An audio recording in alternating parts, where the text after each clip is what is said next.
Hello, everybody. It's that time. It is the USL2 final. If you can't tell, I'm a little exhausted because I've done a lot of videos today. This is going to be the nightcap. I promise I will do the Boston Legacy one tomorrow because their game's not till Sunday. That's why I'm not doing it with the other ones. But this is the preview for Vermont Green. They're in the final again. They're going to be traveling to Michigan this time instead of it being home. They're traveling to play the Flint City Bucks in what is probably the most hyped and anticipated final I can think of in USL2 history. Why is it so much hyped? Well, not only is Vermont the defending champions, they're chasing history on their end. They come into this game, totality over the season. They have won 17 games. They're 17 wins, 1 draw. They haven't lost. They're still undefeated just like they did last year. They're going on 36 games now, being undefeated in USL2 play, regular season and playoffs. And they have a chance to do something no USL team has done since you have to go back to 2002-2003. For the last time a team has gone back-to-back. That team was the Cape Cod Crusaders. Yes, that team. One of the players that played on that team was a guy named Adam Pfeiffer. Adam Pfeiffer is the sporting director for Vermont Green now. So he has a chance to be part of that history. And I can tell you he's excited too, because he probably remembers his day for playing on, I think it was in Hyannis for the Cape Cod Crusaders back then. Now, the team they're going to be playing is also looking for history on their own, and that is the Flint City Bucks. Now, if you are familiar with amateur soccer, you probably have heard of this team before because they're one of the most historic franchises or clubs, whichever way you want to phrase it, in the league. They go way back. They were founded in 1996. They have produced a bunch of players that eventually went pro. Even some coaches. We actually have New England roots connected to. I have 4 of them. One is with the Revs. 3 of them are with Rhode Island. Well, technically one's not with them anymore, but he did play with Rhode Island. So, some of these players, these famous people that came through Flint City, Scott Caldwell, yes, that's Scott Caldwell for the Revs. Former Rev, played for the Flint City Bucks back in the time. Hugo Baccara, one of the most, I'm not going to say most intimidating people, but one of the forces in the midfield now for Rhode Island FC, started his career at Flint City for the Bucks. Mark Ibarra, former Rhode Island player in the inaugural season. He was okay here, but he played for Rhode Island for a time. And then you have assistant coach Marcos Ugarte. I apologize if I butchered that name. He's the head coach, or not the head coach, he's the assistant coach of Rhode Island, and he also sometimes becomes the head coach when Connell Smith gets himself thrown out by a red card. So, there's some local connections, and there are over 100 names that have played for Flint City that would go on to become professional. Now, the reason why it's historic for them, they've won 4 championships. No other team has come close. I think the closest is 2. They're the dominant. They're the gold standard when it comes to the USL2. I believe second is Ventura County, who they beat in the previous round with 2. So, if they win this game, they get to 5. And it's a historic 5, and it continues to add on to them. That's why this is such a huge final for both sides. And this should be a doozy of a final.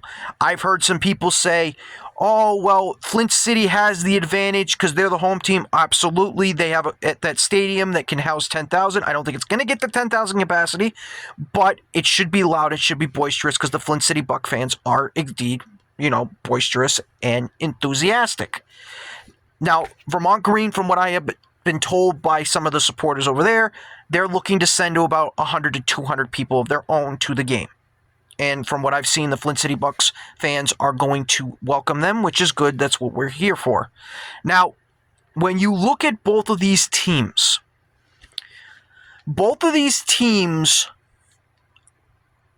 had a different road to get to this point. Okay, so I'll start with the Bucks because I've talked about Vermont for a while. Okay, so Flint City Bucks, first they won their division. They won their division. They went 9-2-1 on the season. Pretty good. They went, like I said, they won the division. In the first round, they played Buffalo FC, who's coming up on the rise. And so much so that they're going to be in the USL Championship soon because they have something there. Now, this team coming in, this Buffalo team, finished second in their division, but they got one of the qualifiers. So they came to Flint City to play the Bucks. This game wasn't a contest. It really wasn't. This game was all about the goaltending. Flint City won this game 2-0. But Buffalo's keeper made 6 saves. Flint City's didn't make any. I want you to remember that as we go down this. Shots were 18-2 for Flint City. Shots on target was 12-1 in Flint City's favor. So Buffalo blocked half those shots. But the more important thing was Flint City was suffocating. And they suffocated Buffalo hard. Extremely hard in this game. Now, coming into this game, Buffalo had a record of 7 wins, 3 draws, 2 losses. So, pretty impressive. They had scored 34 goals in the season, 16 against. It kind of good numbers. Not exactly flashy, but good for a second place team. So, again, Flint City wins that game. Their next game that they had 2 days later was against Steel City. Now, Steel City, which is located in the Pittsburgh area, they won the division. They actually were the team that won division over Buffalo. So they got both teams in the division for the first 2 rounds. They won this game 2-1. Now, Steel City coming in, Steel City should imply what it is. If it's anything like Pittsburgh sports history, it's a stout, terrifying defense. And that is what this was. It was kind of like a steel curtain coming into this game. Steel City won the division with 9 wins and 3 draws. Now, the difference, though, between these teams is Steel City, coming into this game, had scored 22 goals all season, including the playoffs. They had only conceded 4. They came in to the playoffs and had only conceded 3 goals. So they conceded a goal in the first round. They conceded, and then so that got them to 4. But this was the best defense by far that was in USL2. They were basically like Dalton United was last year. That stout defense that wasn't known for scoring. That's what it was. And in this game, kind of the same thing as the first one, just not as dominant. So, the Flint City Bucks won this game 2-1. Now, it was more of a 2-0 game, but Steel City got a goal in the 88th minute. So, it was kind of a consolation goal, and then they held on. Shots were 11-4 Bucks, 10-2 for shots on target in favor of the Bucks. Save-wise, Steel City's keeper made 4 saves, 1 save for the Flint City Bucks. So through the first 2 games, it was their offense that was carrying them. Wasn't really their goaltender at all in these first 2 games. It was about their offense. But so far through 2 games, the keeper on the other side is keeping their teams in it. And that's what was going on here. Then we get to the Central Conference Finals, where we had Peoria. When it was Peoria and Flint City, and they announced Flint City was going to be the host bubble for this round and the national semifinals, I thought Peoria had a chance in this. Because it's kind of a rivalry. This is only their second matchup, but you could feel something brewing there. This wasn't a contest. It wasn't. First goal was an own goal by Peoria, and then another goal right before halftime, and then the wheels fell off for Peoria. So when I give you the stats from this game, you would think it was a competitive game, but this game was all about Peoria puking on themselves. Shots were 15-11 for Flint, so pretty even. 9-6 in favor of Flint, 4 shots on target, again, pretty even. Saves, 2 for Flint, 4 for Peoria. Their keeper was keeping them in it, but other than that, it was not really a competitive game. 4-0 was the final. This was a blowout. This was the only blowout that Flint had in the playoffs. And Peoria coming in, this is why I thought it was going to be a competitive game. They had scored 38 goals coming in. They had conceded, excuse me. They had scored 38 goals coming in. They'd only conceded 15. So I thought this was going to be like the Buffalo game, which was the first game where it was only a 2-0 game. But I thought Peoria had the better firepower, and I thought this was going to be a competitive game. And I actually predicted Peoria to win this game going to pens. That's how competitive I thought it was going to be. I was completely wrong, and it was a laugher for Flint City as they marched to the final, or the national semifinal, where they would meet Ventura County, which this game was lived up to the hype because it was Flint City versus Ventura. Both these teams have won the championship recently, and they're one of the 2 most historic franchises in the USL2. Now, Ventura coming in was undefeated with an 8-win, 4-draw record. Now, the reason why they were here was because of their offense. This was the most potent offense that Flint City was going to face. 43 goals that Ventura County had scored coming into this game, and they had conceded 12. So, again, not like Steel City's defense, but pretty good nonetheless. The shots in this game was 17-7 for Flint. Shots on target was 10-2. But the saves, this was all about Ventura County's keeper. He saved 7, only 1 save for Flint. The game ended on the last kick of the game where Ventura County conceded a counter 2 minutes past stoppage time, because I believe there was an injury during that injury time, and they conceded the goal that sent Flint to the final. Now, if they didn't, I had a feeling this could have swung in Ventura County's favor because of the fact that this keeper was on another level in this game, and I was thinking that psychological factor might be a factor going into extra time. But because he conceded, the game ended 1-0, and Flint City advanced. Now, something I did notice when I did my research in this game, for these games. So far in these playoffs for Flint City, they have scored 9 goals. Now, when we get to Vermont, that's not even close. But 9 goals they've scored, 1 they've conceded. One thing I have noticed when it comes to this Flint City team, besides getting goalied and getting frustrated with other opposition's goalies before you finally put them to bed, it was the fact that they're a second-half team. I believe of those 9 goals, 2 of them were scored in the first half. 7 were scored after the 45. So what this tells me is this is a team that wants to wear you down. They're a very physical team. They were very physical in the Ventura game. They're a team that doesn't mind playing a little chippy, I've noticed. This is going to be one of these games for the Green where if they can play their game and the midfield can do their thing. Now, when I talk about how Vermont's run to the final, there was a team in there, Laredo, the Heat that they played that tried the same thing.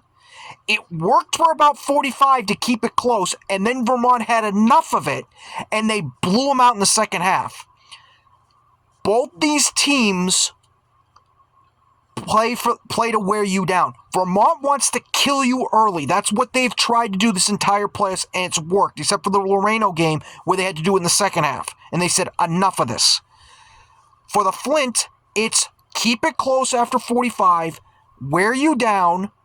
They rely on they have good bench players, and that's what they kind of do. Bring fresh legs out and go for the kill then, when you're tired and you're fatigued. Vermont's a very deep team. Very deep. So I don't think that strategy is going to work against Vermont. That's how I personally feel on that. If the Bucks are going to win this game, they gotta come out and send a message early. Now, they have outshot their opposition in every single game. The only game where they really didn't, you can say, is the Peoria game. Even though that game was pretty much over by halftime because of the fact that Peoria literally threw up on themselves. But for Vermont Green, they don't, and this is the thing, when I get to the preview, you're going to see, or the Vermont Green side, you're going to see the fact that a lot of their games, even though they were blowouts, the stat line doesn't show that. That just shows you how good Vermont is. But again, if Flint City is going to win this game, they're going to have to show up in the first half, they're going to have to be aggressive in the first half, and they're going to have to somehow force turnovers. They also got to put a nice forecheck on Vermont. Laredo Heat tried that. They were successful in the first 45, and Vermont struggled to string together passes. If they can do that, they give themselves a chance. But Vermont on the counter is one of the deadliest in the game and might be in the history of this league. There's not been an offense that has been able to do what they have done in this consistently. Now, for Vermont Green on the other side, we know the story, 13 wins, 1 draw. They've been a battering ram throughout the season. They go in the playoffs, and they continue to do that. First, Ironbound SC, kind of on a little miracle run of their own. Came in, 8 wins, 4 draws. A doormat in their division. All of a sudden, they're now second and they get in the playoffs. They beat New England. They then have to go to Vermont. Shots in this game, 15-9 in favor of Vermont. 11-5 of those were shots on target were in favor of Vermont. The saves, though, Wilson had 3 saves for them, 4 for Ironbound. Vermont wins this game 4-0. 4. Ironbound coming in had scored 30 goals, and they had conceded 12. A better defensive team that Vermont had to play, and they killed them, especially in the first 45. 3-0 up at halftime. Game was over. Consolation goal in the second half to just put the rubber stamp on it. Then they hosted Ocean City in the second round. This was going to be a tough test. I even said when I did my preview for this game, if Vermont Green whoever wins this game, either it's Vermont or Ocean City, I have them going to the Eastern Conference Finals because I thought there was no team that was going to, get to the national semifinals, because I didn't think there was any team in the East besides these 2 teams that was going to make it. And Ocean City coming in had scored 43 goals. This was a really good offense. They had only conceded 7. This was a really good defense. This was the best defense and offense that Vermont had seen coming into this. Shots on target, 15-8 for Vermont. 9-4 of those were on target, and 3 saves for Ocean City, none for Wilson. They suffocated this offense, I believe Ocean City had 1 shot and it was off target. They were frustrating the crap out of Ocean City, and they blew them out 4-0, including 3 in the first half. 3. 3-0 at halftime. Game was pretty much over. This Vermont team can put you to bed early, and they did that so far in these first 2 games. Then they have to go to Laredo, Texas. For the not only Eastern Conference Finals, but the national semifinals, if they got that far. They got Asheville City. Asheville City was kind of the Cinderella story for this season, because they finished 3rd, and they had gotten to this point by beating the teams. They beat Lionsbridge. They then beat Appalachian State, basically the Sasquatch team, beat them to get to this point. Shots on target in this game. And before I get to that, people were wondering, could Vermont do this on the road in the Heat in Texas? That was a big concern people had, and a lot of people were saying, I think the Heat have this because they're going to trip them up because Vermont hasn't handled the Heat like this. Shots for the game, 9-8 in Vermont's favor. It was a tight game with shots. Shots on target, 7-3. That was the big difference. Vermont put their shots on target. Asheville City could not. Vermont was conditioned for the Heat. Asheville wasn't. For saves, Vermont's Wilson had 2 saves, 3 for Asheville. And coming into this game, Asheville had scored 31 goals, so slightly more than Ironbound coming in. But when the season ended, they had less than Ironbound. Just want to be clear on that. This is finals numbers. And they came in conceding only 14 goals. So a good defensive team coming in. Vermont put them away in the first 10 minutes where it was 2-0 after a free kick from McHenry, who made it 2-0. After Frank Koo scored in the 4th minute. They won this game 4-0. Another game where they went up 3-0 at halftime. None of these games had been competitive. Vermont had put teams out early. And then when they played the Reno Heat, people were wondering, could the Heat take down Vermont? And this was the game where, through 45 minutes, Vermont struggled. They only led 2-1 at halftime, but because of the fact that the pressure in the forecheck and the pressure by the Heat they were putting on the midfielders couldn't string together passes, and they were creating some counters the other way. Now, when you look at this game, the shots were 10-7 in favor of Vermont, 9-6 for shots on target, 2-1 was the save advantage. Vermont had 2 saves, including a big one by Wilson early in the second half when the Heat were putting pressure on, and Vermont was doing a good job with block shots. 5 block shots they had in this game because they were doing a good job of not letting Wilson be under stress. But the one save Wilson made, I want to say it was in near the 60th minute when the Heat had him under siege to keep this game 2-1.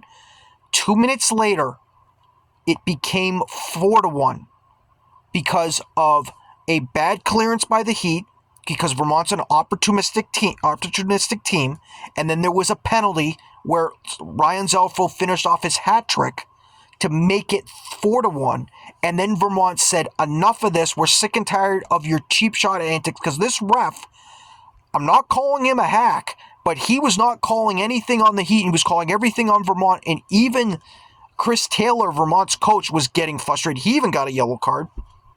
Hey, Vermont said, screw it, no mercy, beat the crap out of them 7-1. Now, if you look at all these teams, these playoff teams that they came through, okay, you could argue, there's people that have argued Vermont has had an easy run coming to the final compared to Flint City. Now, I did the numbers on this. Now, again, this is just numbers that I did. These aren't official numbers. But if you take the average of the teams that the Flint City Bucks teams that Flint City played against, and you average them, their goals for and goals against, it comes out to about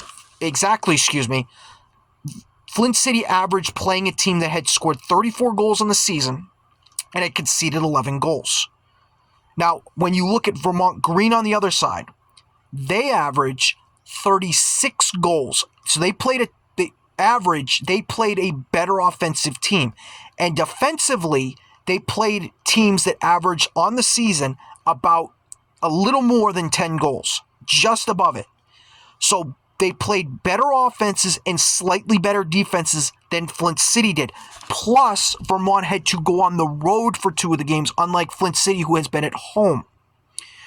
So when I look at that, I think that argument that Vermont Green has had an easy road is thrown out the window, because Vermont Green has dominated teams. And these teams haven't been bad. Vermont is just that good. That's how historically good they have been. Now, when you look at this team, if Vermont Green is going to win this game, I just talked about Flint City earlier, what's going to happen for Vermont, Ryan Zelfo and Connor Miller, your 2 best midfielders, if they can do what they've done all season, control the midfield, string the passes together like they did in the second half, and you could have Jeremy Franco. We don't know if he's going to start or not because he's on minute restrictions with his university coach, which he plays at the University of St. Louis, Missouri, I believe is what it is. He plays for the Kangaroos, basically. He's on a minutes restriction. That's why he didn't start in the last game. But if he starts in this game, He is the best striker in the league. I believe he has 18 goals on the season. Flint City hasn't seen a player like that. They haven't. So we'll see if he can continue his thing. But another thing with Vermont, their wingers, DeRosas and O'Neill. Nobody has been able to stop them or contain them for very long. Because they really didn't get service in the first half against Laredo Heat because of the fact they couldn't string passes together. If they're getting transition and they're getting the ball, this Flint City Bucks team is going to be under siege. And that is something that they have not experienced this playoffs. They have not played a team like this. They have not. The closest they have played would be the Ventura Heat or Ventura County Fusion. That is the closest they would have played. And this team, they beat 1-0 because they were getting goalied by the other team. They could have easily won this game 3-0, but again, the difference between Vermont and Ventura County is different, way different. To give you an example, Flint City Bucks, they've scored 47 goals this season, total. That would put them tied for third on the season. Vermont Green has scored 83. You heard me right, 83. This is a different offense. And if Vermont Green can score 3 goals, they will have tied the record of most goals put in the playoffs since I believe in 98, which Jacksonville did. So this will be interesting tonight on Saturday night. I expect this to be a really good game. I expect this to be a tight game. I think Vermont wins this game. I've said these games are going to be tight. 2-0 Vermont wins. That's my prediction. I think this is going to be a Vermont Green win because I think Vermont is going to do a good job defensively. Flint City, I think, is going to struggle on the counter with Vermont. Again, I still think it's going to be a great game and everyone should watch this. But that's what I got for some of the stats that I have for this game. Again, I didn't really go into the players for Flint City. I apologize on that, but this is the Vermont Green preview, so I just wanted to point that out there. But like I said, this should be a great game. That is what I have for this one. This is probably the longest preview I've ever done. So take care, everybody. I will see you next time. Go Green. Hopefully Vermont will win this thing on Saturday. I will do a reaction when the game's over. Take care. I'll see you next time.